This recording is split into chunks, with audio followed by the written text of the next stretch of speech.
Babat Praya. Babat pada dasarnya adalah karya sastra yang berisi tentang sejarah, cerita kepahlawanan, silsilah raja-raja, dan juga cerita peperangan. Dalam ilmu sejarah, babat dikategorikan sebagai historiografi tradisional. Ia sama seperti hikayat, serat, dan lain sebagainya. Dalam posisinya sebagai historiografi tradisional inilah, babat dapat dicirikan sebagai berikut. Pertama, babat dalam penulisannya berbentuk istana sentris. Kedua, tujuan penulisannya sebagai alat legitimasi raja.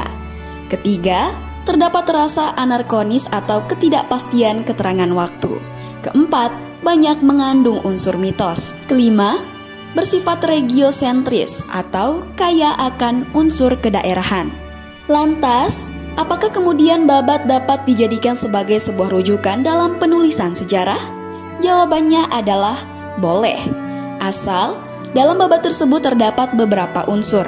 Pertama, babat harus mengandung tokoh. Kedua, babat harus menyebut waktu. Dan ketiga, babat harus menyebut peristiwa.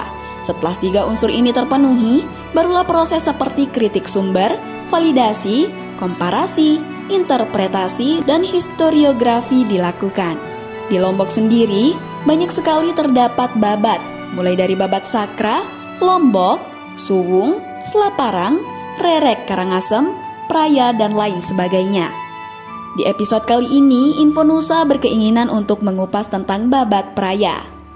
Naskah asli babat Praya ditulis pada daun lontar dengan huruf jejawen, terdiri dari 471 bait dan mempunyai 6 jenis tembang, yaitu sinom, pangkur, dangdang, kumambang, durma, dan semarandana. Penulisnya tidak disebutkan, namun beberapa sumber menyebut penulisnya berasal dari Batu Jai. Pada tahun 1994, atas prakarsa Departemen Pendidikan dan Kebudayaan, naskah babat Praya disalin dan diterjemahkan oleh Lalu Gede Suparman.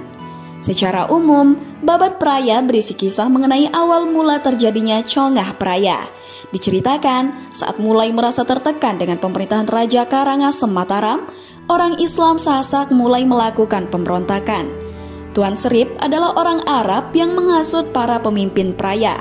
Ia diceritakan sebagai seorang yang mempunyai nasab sampai ke Nabi Muhammad SAW. Dimulai dari Praya, pemberontakan itu meluas ke seluruh desa di Lombok. Di pihak Karangasem Mataram adalah anak agung Made Karangasem yang merupakan anak raja dari seorang selir, menaruh iri pada keponakan yang bernama Datu Pangeran, seorang anak putra mahkota yang memeluk agama Islam. Babat Praya juga menceritakan bagaimana pasukan Karangasem Mataram tidak mampu mengalahkan pasukan Praya.